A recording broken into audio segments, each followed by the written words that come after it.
Assalamu alaikum badilu ngali kontondiro kola nga alatentu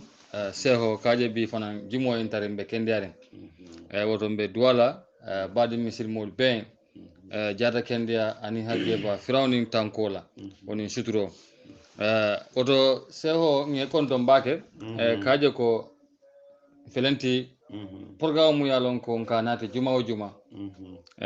woto na diasporankolu mbe kontondiro sindire madaratul yakuba sise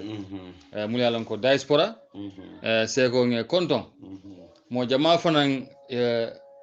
ila kontano irandi programme mo nyinna birin gambe kata fonna ba na sarala banko kan woto mbe konton na ya fo nyami ndronte beto fono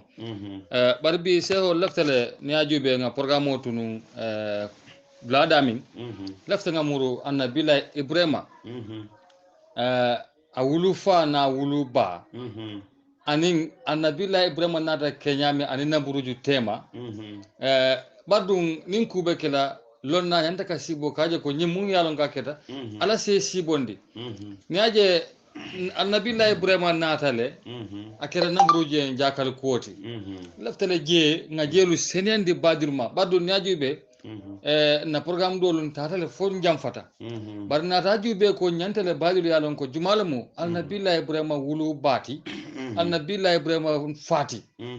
e nyir mol kono fo juma bije mu yalon ko amari ma ni maliya yalon sego fo bese koy laftale nyi bi isa kewdu nga muru woto ay koy molma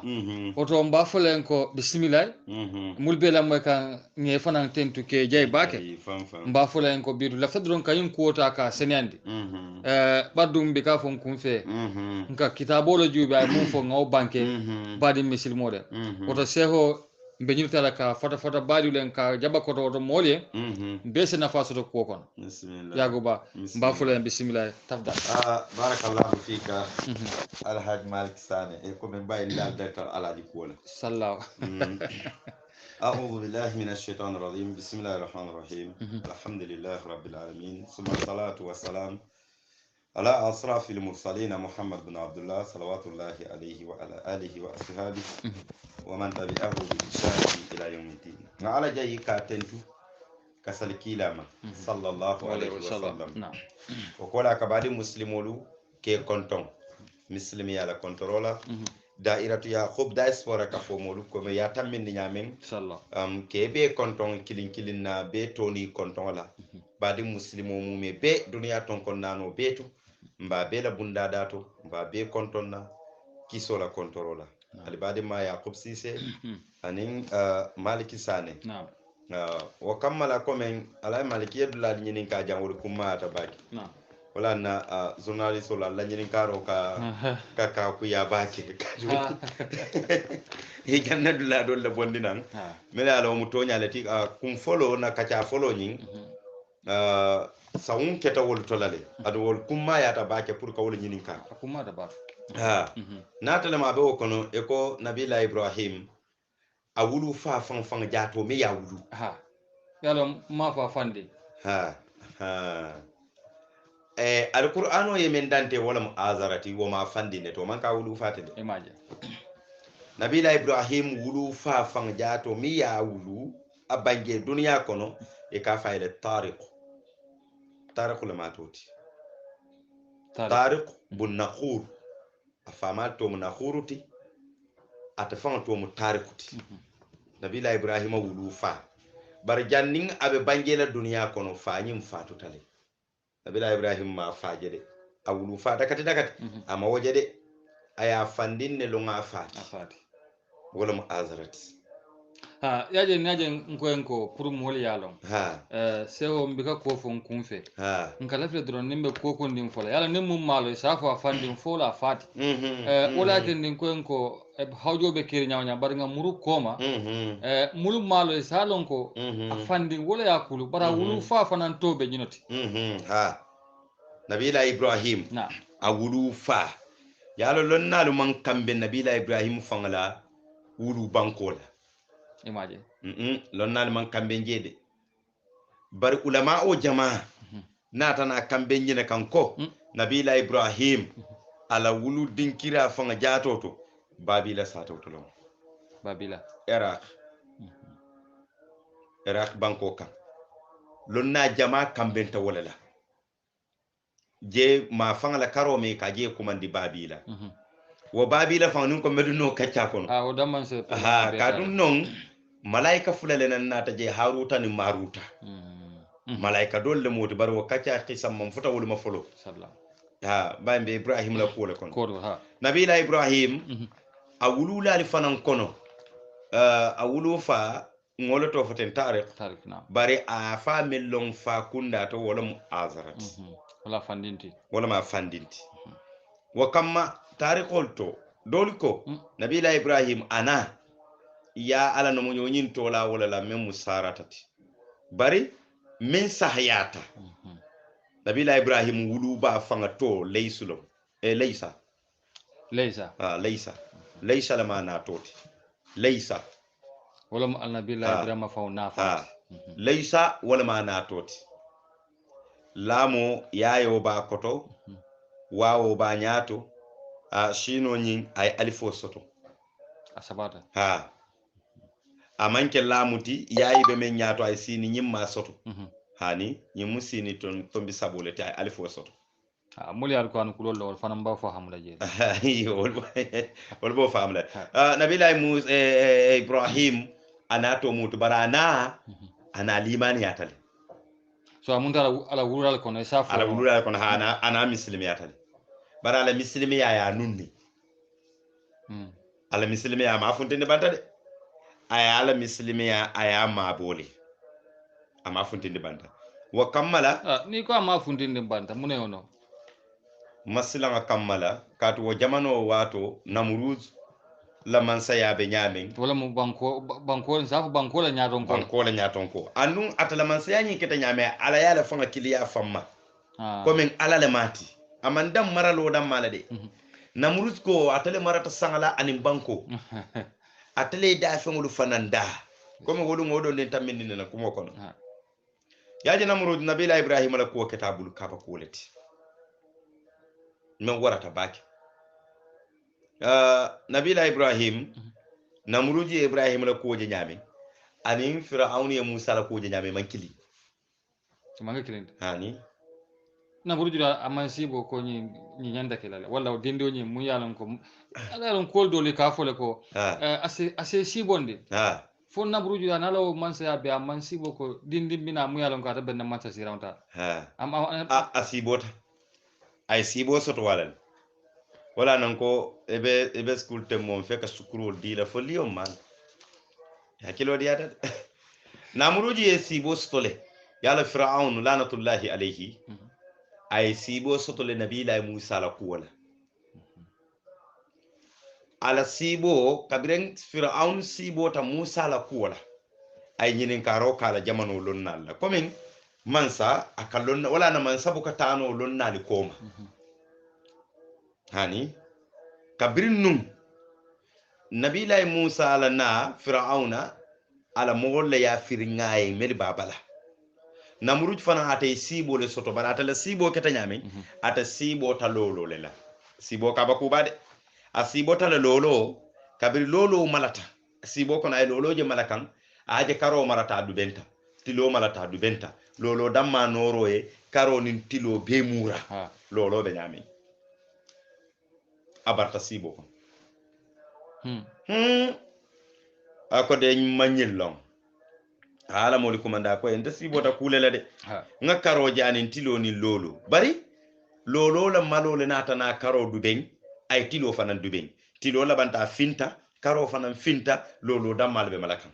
anoro e dunya be ben akoy maw ko to londe kay nyina on dinding be wulula membe la man sayati nyala wala al nabiyullah ibrahim wala kat nabiyullah ibrahimati wa kamala wa kana azara am ibrahim azaram nabiyullah ibrahim afandinum wa lam yakun abahu abanka fatide comme nga fay nyame wa ismu ummuhu la yusa la yusa wala ma natoti la yusa wa kanat mu'minatin taqtumu imanuha andi man yata la de barala limaniya aya mabole ha silanga kammala wa kamala nabila ya ibrahim alayhi salatu wassalam comme ngafata nyamenna nabila ibrahim wa kana baina tufani wa baina mauludu ibrahim alayhi salatu wassalam tufani lana fenke atodum nabila nuh ala molla halako ana annabila ibrahim la bange wato wucco distan fonko men dunta itema wala kanyanta 1263 sana 1263 sana sanji wuli kilin sanji keme fula sanji taworo anin saba annabila nuh tufani wamo ana annabila ibrahim la na men dunte tema sanji wuli kilin sanji keme fula sanji taworo anin saba ha waya tara anabila nuhu yala sanji wuli kili ngo balule wala kamala anabila nuhu nin mbemba adama tema sanji wuli saba wala dunte tema fellata kam anabila ibrahima nin mbemba adama tema konto men dunta wolu tema nuhu nin adama tema salasa alafi wa sab'a wa salasina sana sanji wuli saba sanji tan saba ni warwula wala dunta nabillahi ibrahima anin bemba adama tema ala maliki duniya metale de bi man duniya la soto nabillahi ibrahima nin annabillahi nuhu tema annabiyo modo soto ta jeli itema ha e ka fole hud nabillahi hud ate sanji kemenani le balu bare mba fana na kisanat lale insha Allah ameta nyawanya ni ale mbe sosiyo ni jati kende Allah anabillahi hud atenin anabillahi nuhu ni mbemba nabillahi ibrahim tema hud dunte tema le kilari amolo bare wakila nyin kola nabiyo mo men dunte tema fanan annabiyo mo siyata yalo annabiyo mo ni kilari amo manki kilinti ha kilari amo ka annabiyo miya soto la kilari ya soto bare ka do jay annabi miya soto aman kilari ya soto nabila ibrahim al halo be larin tenne so kabir namruji o jeri nya nyinke ala mogolu natana me yitandi ala wolo nyinti ko mobe wulule nyina membe la mansa ya tinyala ndabe wulule fang jatol ila jamano kono ila dingirato ila sabati dulato jam ade ndingi nyimbe wulule janne bari nabila ibrahim fa tariku abe belela tembo men wotu mo malon ko debo be la yusala ala no nyoyin ha nabila ibrahim na la yusa mo malon ko debo bala chankol ko debo nafa kono ya famle wa yo mo mawolo wotu mo kafa ko wala be la yusala wala na kabrin kantar lal be kantarole kate kanta ha mbado ngemburunde ko madamandi bar kawul manke kilinti ni ko annabila ibrahima na debo bala wobe kolti mu yalon ko dol kafo har jewbe musola dol safo muso kono bala ngamre be jelo made wala fam matambe jele fam ya fahamle ha yo ni gaje isafo ko debo puru bunyakan awa pour que da fala wonyama o mu kudoleti bari buña kan doron isa itandi wonyama doron e gafo ko debo nabila ibrahim be wonyalema fo anatana bangi dunya kono nabila ibrahim be sanji tanni woro wulale problème o wulita asiyo sanji tanni woro wulale problème o wulita ni namruju tema yala worum mannomma comme wotuma be sanji jalle fo namruju e problème o soto fo katabula funtita ila problème o starte kabri atabe sanji tanning worwula bari yaje ani musa la ku jamala ka sonyo kan yaje kan musa la ko doluma nabila musa wala problème o wulita ani firawna tema wotuma be sanji saba problème o nyin tankunta atata sanji worwula problème o wulita problème o nata tankun fata ta sanji tan saba problème bañi wulita woto sile tema wala man na tanku midu fa firawna halajita ha bar nabila ibrahim ta wo commencé ta siyobe sanji tanni worowla atalo problème o kabira maman to to bita ko kuti problème o manna stop fereng ko namuru jo halakita ata continuer ta wonya la fa namuru jo halakita abgata ko hani katun nabila ibrahim menna tan ala kam fa wara bake wo tembe fa sar laman soto wala naman kanalati bara na fa nambuka hani ka fa sabanta na ka fa sa kono to ko monadi ha fandingi nyin wakata afan seniyandi man sakewoya yala han sinin abekeri moli kono comme ka bulu kono moti mogo bulu wala tin nanta ka fa to suru ni ba ku kela ke ala dam makamma e kana balu mo do la toro ka ite balu do ngai bo ka ite balu hani de malik imantili nyawonya comme bayren kortela wala le latilin ku wala ha barbitun ku ni ba kala dora ake ala dam makamma ni ku ke ala kamma ala ka lo nyeyele ni ala ya lo nyeye da fengolu ba lo neyela diate ya ku yate yin e ba lo neyele ko mbi may men ke kanteng mba ke kan ala dam male kam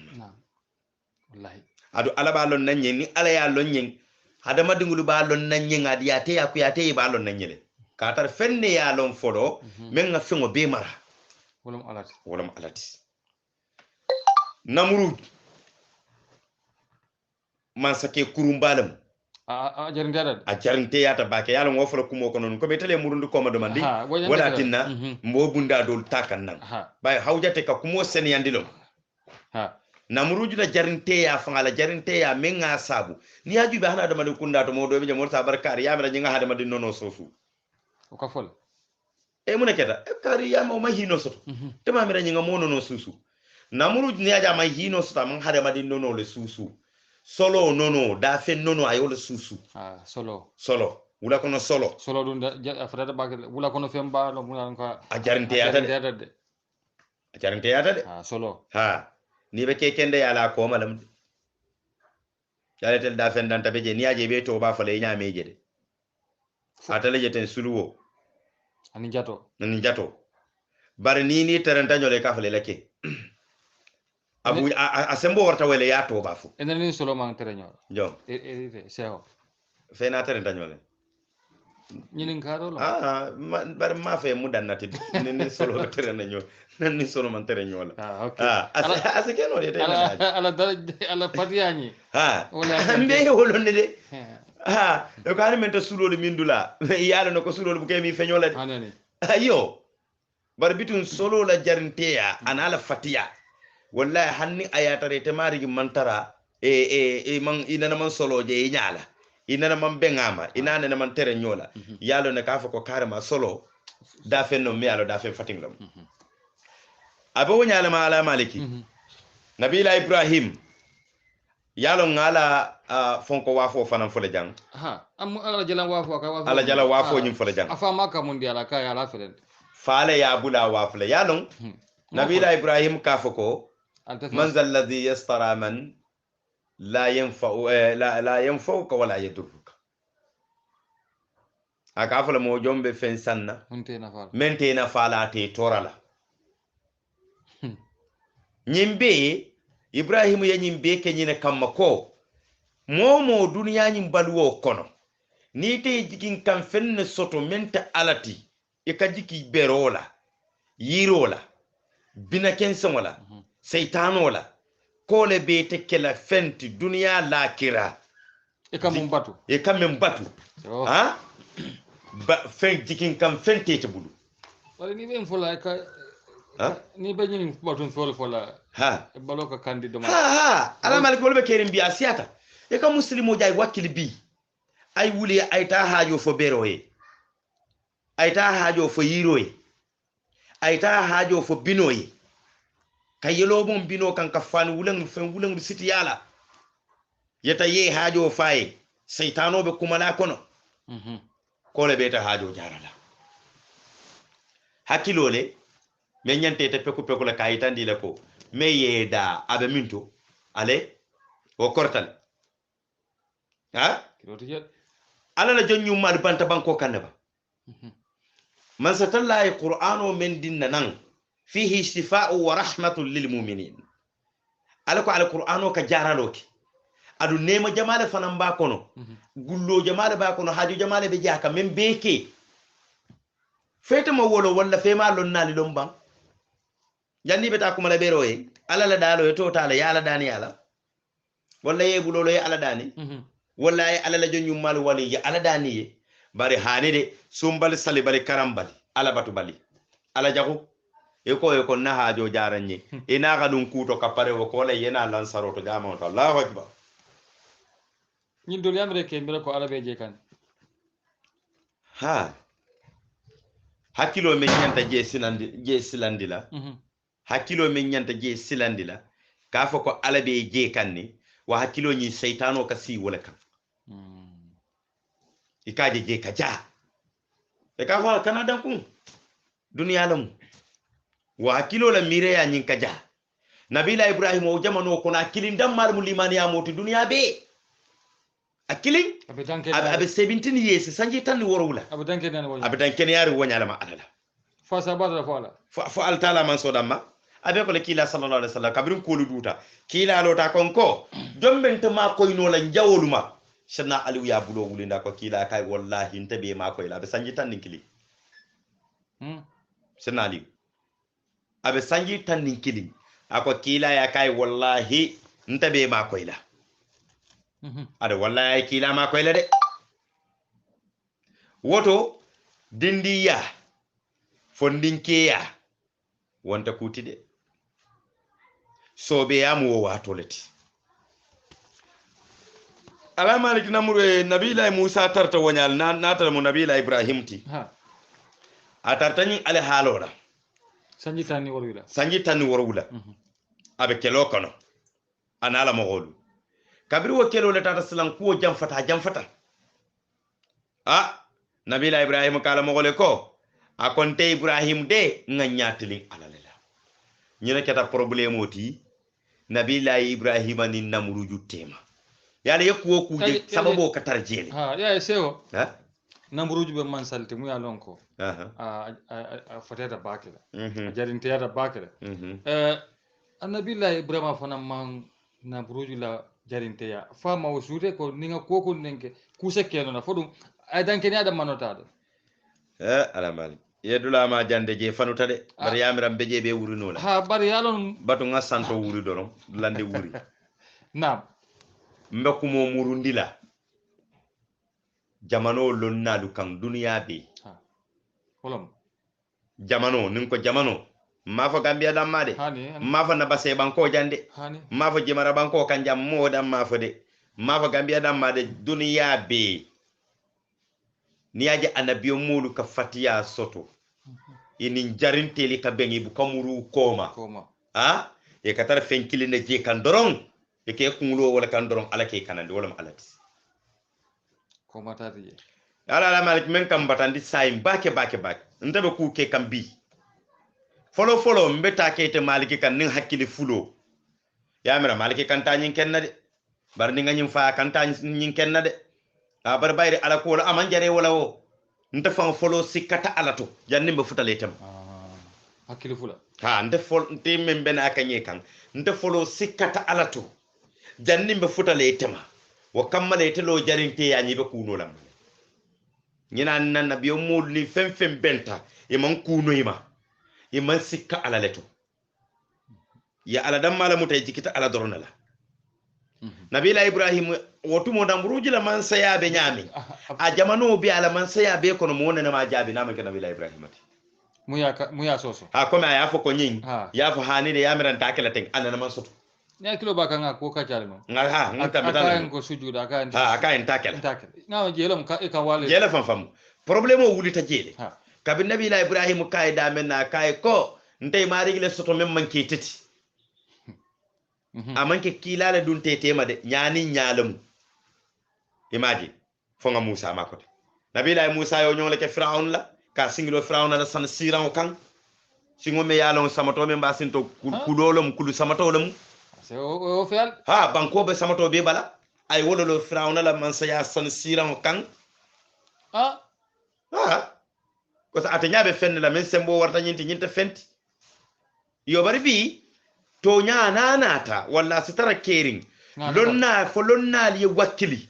ka ala dam mata kanyo bayndo tuki ka ala dam mata ka kono nyin kara ka ala dam mata ka nengo nyin kara ka ala dam mata ka hammo nyin kara ka ala ndi karala ni ala ta yemen kara ala be je farala la men kele jaba kele ji aba karlo nyin bondila oto amunda ba kar kan kulonye ala mun fo nyanta ka odante wala nyanta fala e kujama yello waka yetu waka fen na te tarwo kan doron e kunna diata tora wo tora yete tarwo kan ala le kete fasa ala le kete la keloke ka tare mamma man fan yaje ala me le kele wo kele ke ma ka ta ala kam même salo don dindi len aha ela suwo kono ne dindi ki e ka bata ngeki Tri Johnson baseji tayta Tri Johnson wala tayta selluba fo selluba Johnson nom wala bata ngeki marsawto ela dindi ngo yetalo tato marsawta man tulun silo ka man so dulato abe silo kan do abe takan donon do eta fa hayna amma dan ko eta abul kum muta dipa anin kumbo na te kan e ba munegen mfundo bola salam bo amane bitum problème o babul mala fe kanyin dulam famu de ha beje kan tembo men ne tay menki obita adabe ta kele kila riyala yaki men na ma jolon ma fili nka hikmale fotende ha ni yaji alako man yutal hikima faqad utiya khairan kaseera wama yazakkaru illa ulul albabi alako hakili kendo sens kendo mira kendo hakili kendo ngadi hadamadi na ngaku bala dila de bar mo bu kolon fanyu hakili ma wala se wala nga misalo nati ete dindingo menki itala du ngaki kabira bota suwo kono yemen du nga bulo kono aba bulo kono aman so dulato akon baba la yenki abo taran silo kan moye ta bendum ay ta ya lipa fo yaki menna wotata wo jolonta amurute kan anin kumbo sila wodi ningle ko bandal sila ko ha sa munda atude fon la do ko ngabe sila tani wo mari da aske man sala bal bala nyol e beta wala noma ha din ningle fen filo tato fala ko tekede mu yake ni mol be jam faamula be yala nyabaki ha din ningle fen filo tato fala ko tekede mu yake fo fil da nyanta ce abanta ha etena tay ko ala damma ala ko ala doron kan ibe ko ku ke kan ala damma kamma fen fen nyeta bayindi wo kono tora yanin ku ko tay bulo la nyokan ala be wulli ala be lekero ken ni annabi o moli bo nyaadama e ka fula ala damma e maje fen fen nyema be kasarata hani sininga be kerini alamo ni o ma yeki malama ni man la lay bulo la ka yajubi bar yaji ye bulo la ko alamo lo ye bulo la ka kete bulo ko to gala soti ala nim fembe ka furinje abulu ala nim fembe ka furi abulu wala na nabiyo mul bu kaslam ye jote ya jawoje sila nya jawoje ha e man ala dam mamuta fembe ka furinje maji wala ne man silama soto jel ni la ñi militaire balbe ni la ñi soldier balbe ni la ñi joram balbe nabi la ibrahim lota wolo kono le pale ba fan kono pam akona muruje be fani ala foka ha akona muruje kay man tonya fo woro mo kol sita ha kay man tonya fo ete ke fan kilime ne man ki alati bari maje o kuma kan kilin wolum nabi la ibrahim fandi ñimbe jele ajara abe je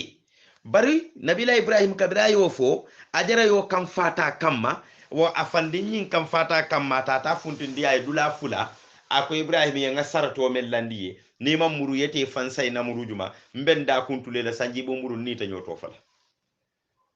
walla mbe ber labun na ngebu mbero la fo fa wandi kelo yayin dula fana je dula la be jande pour nga jam fanam fahamude nke bolo no mo kobe ninga dawo da ma bay dum buka kumpa ay koy lafsa wala ha kumpo mu itano leti an kumpa kudo e buka kumpa fereng fay koy mol ha dawo da pour ndira jema doron pour jega seneya nabila ibrahim a fanyin natalam azarati a fandinyi ay wandi kelo le samba ibrahim kan alin kana kara wandi kelo samba nyokan ha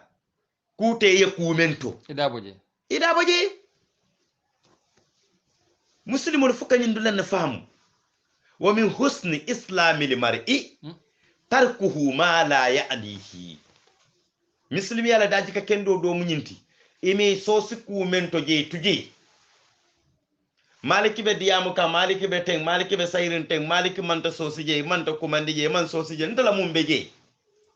barbi mo goltu ko te nyogotu la je yen sosi man sosi sim fan sosi wala na sosol ka tambi fangulula na asisina ngala jiyo te jala asayin sosi ji mija mo golbe fan sosi na doron ne azara ye wandi kelole samba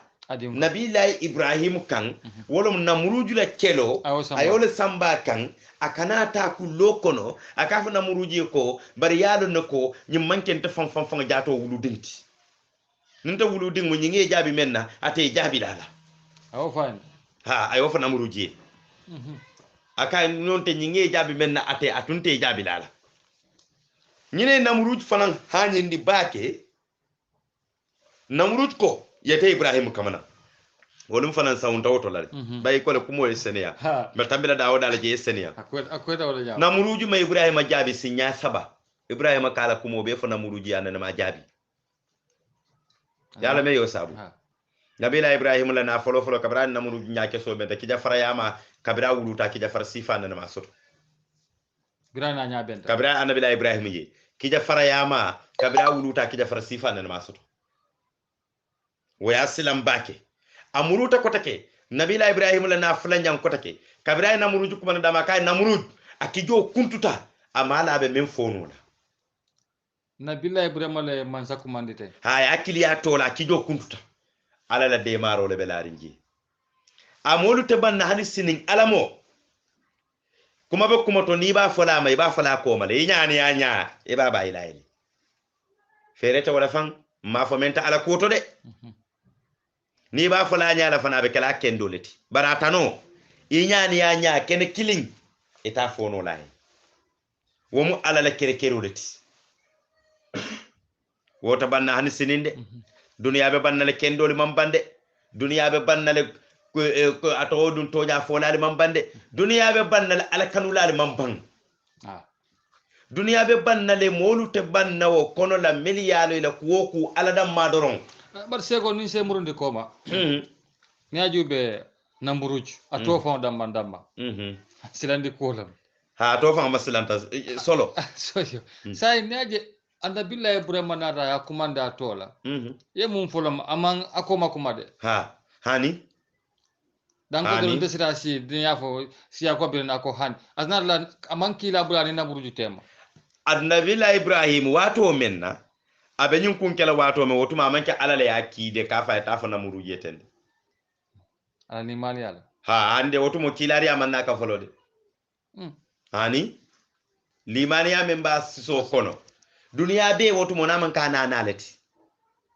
anata be mabori naman ki ananalati adam ma doronno mu muslimoti limani ya moti duniya kono duniya be nabila ibrahim wala tana hada badi musidan kene ya alala baki wa kammala lonna ala kanula ala batula ala lonna naslanta alala ay ala damma muta fente kafuri ngama je ala malik niyaje ni ma bunya no atuje de e kana ko fam hani de atuje de niyama ala be malale ferete wala fan hani ferete ala fan mbaba nana ya amansala kilimfo alam ala nemalama mfama inshallah ako samo ni ninki nanko samo ngamera jama ka fayle samo nyugula kono samo yala warata baki ninki nanko yo samo ni ninki nanko be wulo kono samo ko ninki nanko e ngata wandi balin ngayindula me hekimalo munyintide akay ngata wandi kunkoto tinyarola ninki nanko ko samo e ko akay manta ntetta amara mandin kolbe ka fole sedduwa samo simar bar waro matalete voilà ninkinan ko samo ya kay mantarta kande mo wol si jam fahamu baki samo tata wandi kunko wandi bali ngotinya don ko kunko galon tele ka fala bali ha yo bare bitum jama galon kunko la kan londron bra be kilin yo ni so bula bala babula jisol ha abe kilin donc ay city ngata awa sai kabirin samo tata ka tinyaro keje wo sagoma balinti gonata comme wo somanda balinti onata agala dula taraje bebe tinyari samoya betinya samoy tinyaro keje bak akoni kinan ko yakay ndita rajele de akay tata akay ha akay dun kete nyaada akay ngaji ngati nyaro keje la ka bismillah anata wo samo ko tanga ba murla ja ko ninkinan ko yakay ngata kunun tata da min lafta tala jele de kunun tata da min abe sabat ninkinan ko kay ntamanta samo me sabat hani kabri samo tata tara kenati wo fanan kabra ya la dulaje tinyaring ay kido soso ayalandi abitita samo nyato kabiri samo nata adunta balingu kono doron ayatara kenati wobe bitirin dame nata be tinyaro la fana ta futata kenati yoma amachi way kido ta dame kabira ko dame pam abum samoni boro tata afutata ninkina ko mako ninkina ko akay yembun aka jonye bo aka mondin fingo aka awaitala ko banta aka jannin duniya be banna mondin fingo ta silannenya aye ko tolon ko kere aka isi ka nganyara ngasi hani subo isado malon fomol ka jam faham malon fomol be je moy lade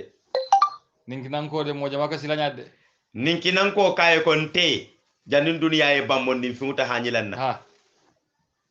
katum mondin fingo tonyen buka mondin fingo tonyen monde fingu ni nata yen tarantara din kidato yenje ebe kuma dole satala dole buka filla hanen ha ni kinan ko dole buka filla imaje samo wulita tata to nyendirola nyaadun tal ha ke dunta samo na la warobe monde fu man silanya monde fingu man silanganya monde fingu si selakan asa fano asa subodo mono inane yamo ko kare nata nyindula kare barabe seleri ninki nan ko deka ha foni ngenyi ka jede nena mawje ana sikeno bay ko be malikile muti asikeno no manjeje seko ha nena ko be ay fanga sonta ni la ko be man nena man ninki nan ko je mo fu be sila hada madingi da fanga be sila hani yani nena hada ana saradu nena maje de inene maje seko jambe dulalti de ninki nan ko ya bulula fammade fambunya fambunya fambunya samoma fambunya ata boy ngawlon wote sembo mon nin fin wakilita ya bun kido la doro nyaadun ta wa kamala nabiyon moli ke fambunya le hani sinin ibe kuwo kuto doron aladam mamuta je ayake aladam ma kamma nyina sabu annabiyon moli nyili ni momo benta abike wati abuka wol wati andi buka hanyino ila fana katara fen ke kan e buka tara hanyiri ngela de nabi ibrahim no to man sabe nyamenna momen be sanji tan ni worowula yeta man sanoma men diate ya fo man saye fe kalo e ka fo man saye ko ye men fa man ke toñati e to be sanji tan ni worowula ka fo be bending pale kono ala pale kono be lori ini man sanya be tilindi nyola ala kantar lal bije fen ma da sala pale kono o be kubaltide ye kubalo fana ma wala ko la ibrahim mogol sinyindula do fana moy baken kana da men kan nabi ibrahim wolun tambita non fana nale ni ajam bi be sen yandiro le ke kan bi jama fana nyinen karol ki jera bar abisian le mal woto kam nabi ibrahim yalla la jala wafon kay jala wafule ya ababa la yaki amala to kabalam bababul kabira fa yaki abo jala wafo nyinna bari mogol soto sate kono miliyaje kabira be jala kuruntu kay kam fata bari manama ibrahim la bi hurumati abihi ajara bi hurumati abihi azara niyaje me ibrahim ma afala horomu yoro sambaka sa famu nyaton koleti alifalemu kantiolemu wala horomo woto mo golu sakata bake ka hadamadulun dammal nga nyola horomo di nyola no keta de fitno de kala kafirol folo sawata horoma diola muslimolu dammambe balandi nyo horomola mo kaba ko balti de kafirol nyo horoma de kafirol damma ye nyo horoma bake nyo bunya bake ka kutu nyoye muna na muslimolu mo nyo horomo nyo bunya soto ka kutu nyoye ko muslimolu nin kafir ba kilin ko doron ko kafiro be ka dan ko alale e be kele mo yalale ni wonte nyin lañi man sa ya ko ni nyon jama min ka tara nyeli bulo kono wasike no nyaade nyeli kilin e ka wol be bule be ka sujudo ke ni ma mari horomay ma bunya o dum duniya ko le ti filibante yala mu munat nantel damman to hormonu wo bunya sifal sot la nyoy lay dalila jon kamma nyanta o hormonu wo buñal sot la nyoyele de kadu nim mo hormonu wo buñal sot nyoye dorom abe kele kaba koti membe kaba ku yala baki woto alay maliki nabila ibrahim ala teri lom nabila ibrahim ay ala kanu jannin kilari abena alakan nabila ibrahim ay ala fasa jannin ala ba fasa ala ba bulala kilari ala afole yo fasa folo katan ala le kanonyin dunga sonde moto woto muslimolu sakata bake kafirole nyo buñale nyola hormo di nyola non to wolu nabila ibrahima be jalan kurunto men ne kafirole nya bala ni kam mari yola kurunto tay do ka kam fa fe kala fi futala me ka fay hay a jara dingina mu nyintide isa ko laula azara walaula azara nin ayatara azara la kuoti ba seo puruje koy mol jala wafo fa mamba bulala kafirol la kam fa ko ibrahim nabila ibrahim kando o be kala nyaade abe mari golo kuruntu kam fa kala ayta wafo fa ma fa ya kuruntu de fa kala ayta wafo bar fa ma fa kuruntu woto kamma wo wafiro nyim fa ya bula menna nabila ibrahim bole ki kan bar fa ma bula kuruntu rola fa kala ayta jala kuruntu akadra wafi bara ma bula pura ya kuruntu woto kuruntu ro nyine diminna wala diminati wala kan fanati sain ten ete be jikiri men be sujudo boy kangay be sujudi kangay ete ina dindingi dabe tulun ka wala abe diminna ko sa ni tata san sai fuda so ko ne dindingi tara abudo fayla edinga tara abudo fayla malike sola ba ayeri kan liberate ba jandi be nyinin kare kala amere bulo to futalam febat la jet hani e sa tu no jelde bay ma hayla musol nya eta hayla mala wala nyal kala ngo sedi asinya jamal isa fo ne do falman dindingi jal diamo ay bay te ken ta hanila wa kamala nabila ibrahim ntema fe jele de ngam mo ke son le fo nabila ibrahim ye yina fo ka ko inni bari'u mimma tusrikuna akon baba ndade ntala hajote ndate je bi ndate je sinin fenna kuto atali be men kumandi kan imma atali ka men kumandi kali mariji ndate je inni wadhatu wadhiya lilladhi fatir as-samawati wal ardi hanifa wama ana min al-musrikin nabila ibrahim kon te njato di man sola me sangani banko da bar wallahi ntamanke jalam batulati de al suwolonde aman sonde nabila ibrahim ko ala mole ko ako ntamanke jalam batulati de al suwolonde nte njato di ala dammalela inni bari'u mimma tusrikuna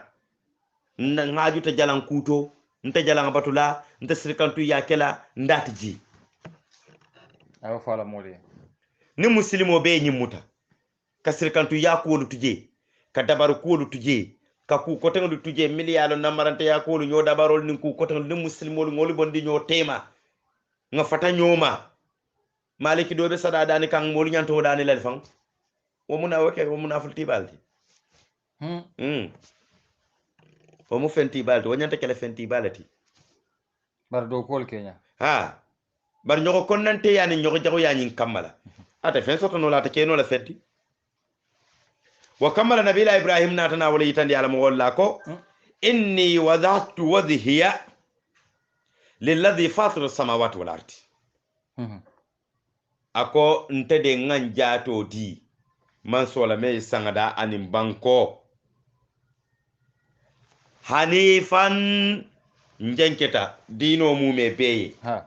njenketa dino mume beye na manke dino memu mise balafa dinoti dino memu tonya dinoti dino memu nyoma ko yo dinoti dino memu ka kutu nyoye wo dino manjenke wayde mbo kono de wolam dina jonti ka kutu nyoye ha ka kutu nyoye te mala fo muslimo le fon kanyina nyili lele bang sego wolam dina jumat nyinen ka jela ya nyinen ka jela wolam ne ajibe dinol asiata kumo wala moy kende kede nabila ibrahim ko ako inniya nde ibrahim inni wazahtu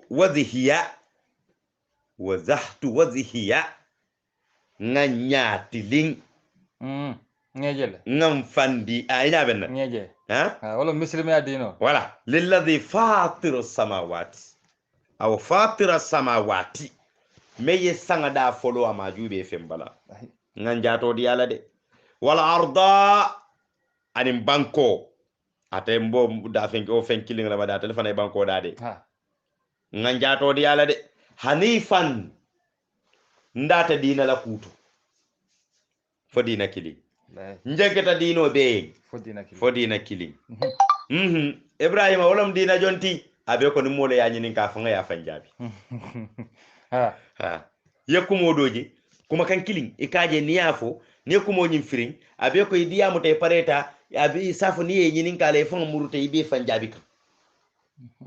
sa ibrahima wolam dina jumati wolam dino ti dino me yalon ko bala fa dino lam wolam dino ti dino men tonya dino lam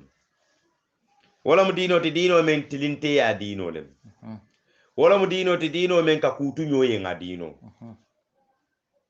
wala mu dino ti dino me yalon ko nyoma ko yo dino ibrahim wala mu dina jumati wala mu muslim kad nabila ibrahim la folo ye muslimi ya toda mogol ku ka mogol tola muslim ibrahim la folo kalemo nyimfo kuma kan nyimfo muslim foka fonta mu muslimolet ibrahim nabila ibrahim folo yaf ala maliki na program na la isin hakilo bulande dulale beje fode yaje nyaton ko men tata fo nyaton katang kafir kunda nyaton ko men tata fo nyaton katang muslime kunda mel yalon ko nyin kafulle duniya bebe bulala nyille noma melni mel musifa kilinti melni mel musifa kilinti na program na la yang hakilo bulande be malale abisa feren nabila ibrahim akata bo dino doronde noma wala mo muslimiyati ni muslimiyati dino ni fota bala fala dore ida sata ila njuruta dino kon ni be muslimiyati dino kon e bu kam wol ma koyi ala dam ma kamma afan ko be la soto be la ma fa no teede afan ko be la soto be la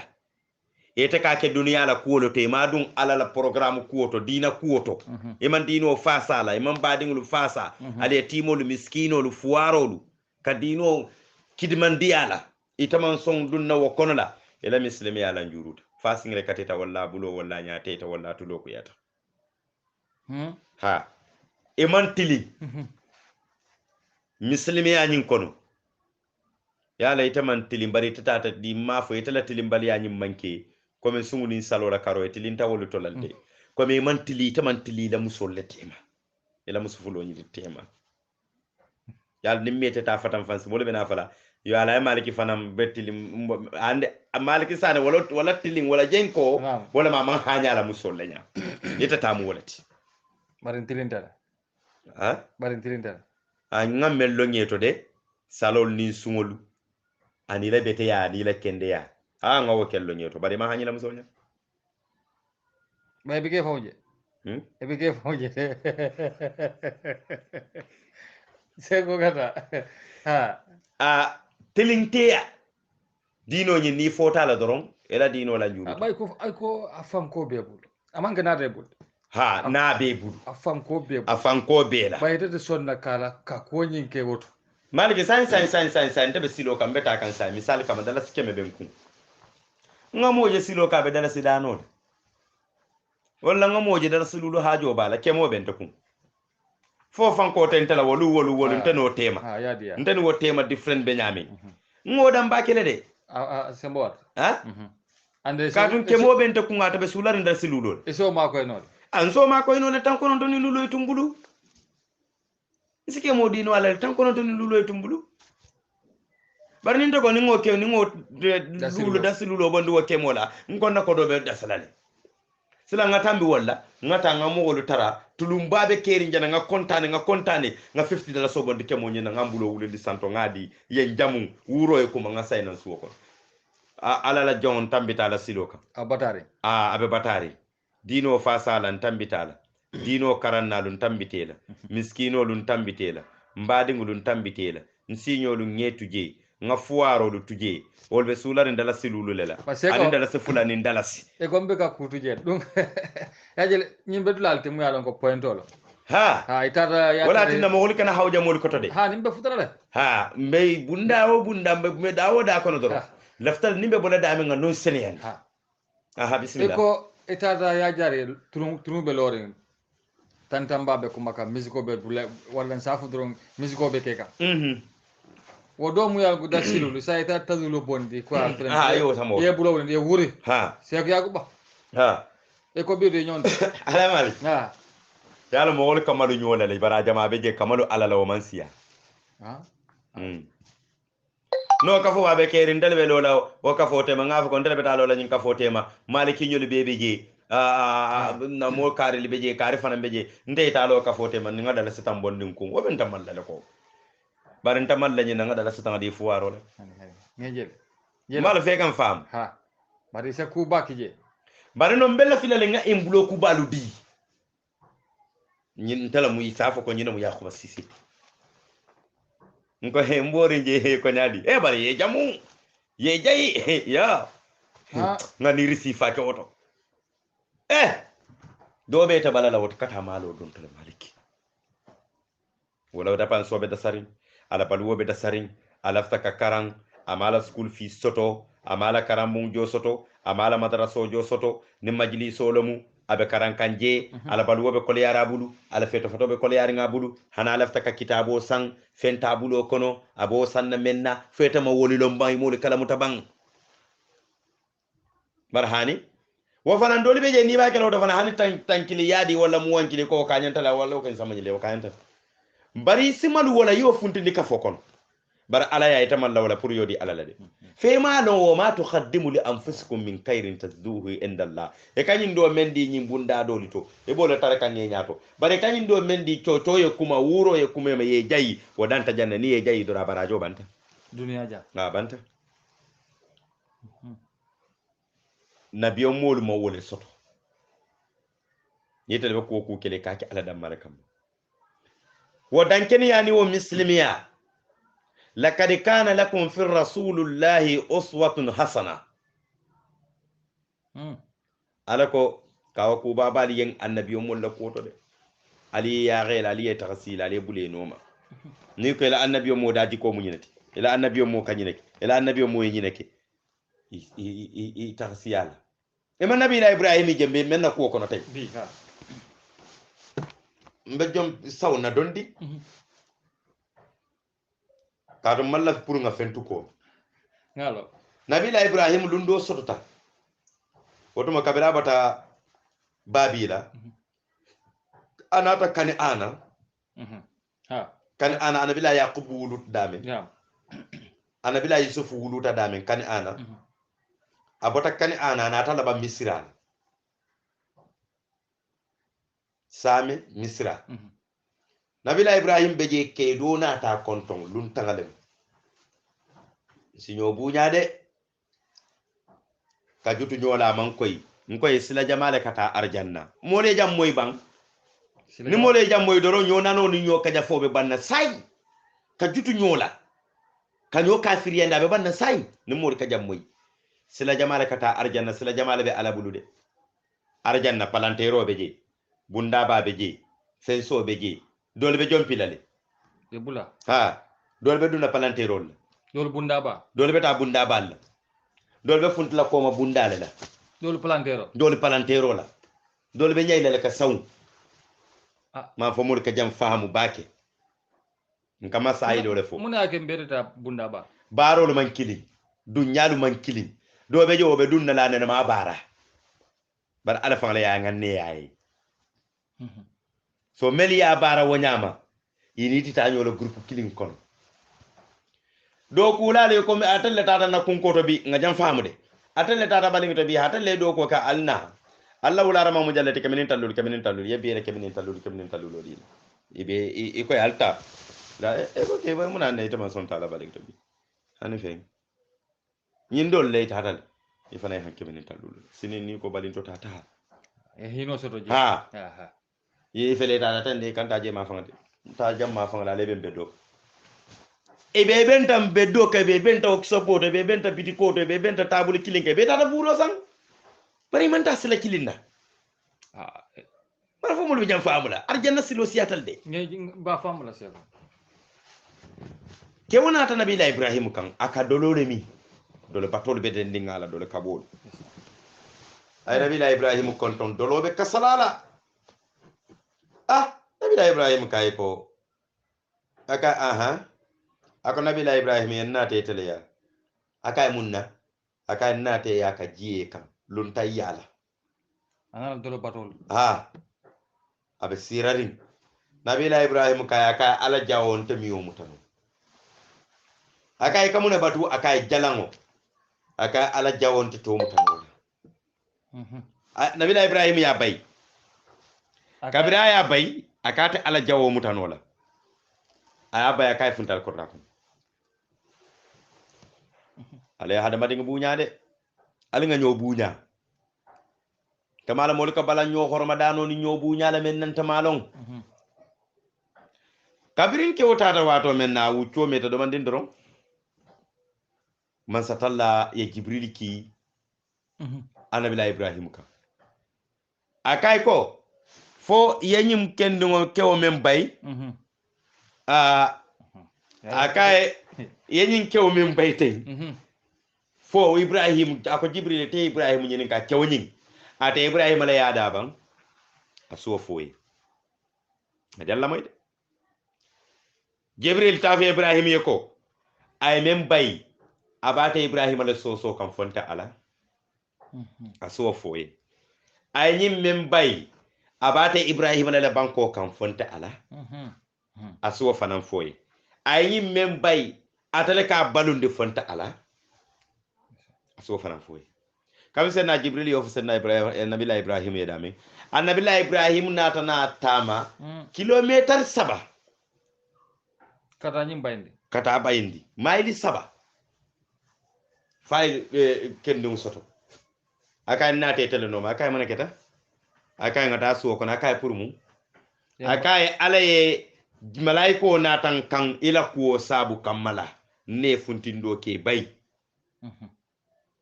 kuma kan ala me ala munun ta jala yirolla aka ala ko fobe sosoro men ke kan fe kan tele soso fate aka ala juma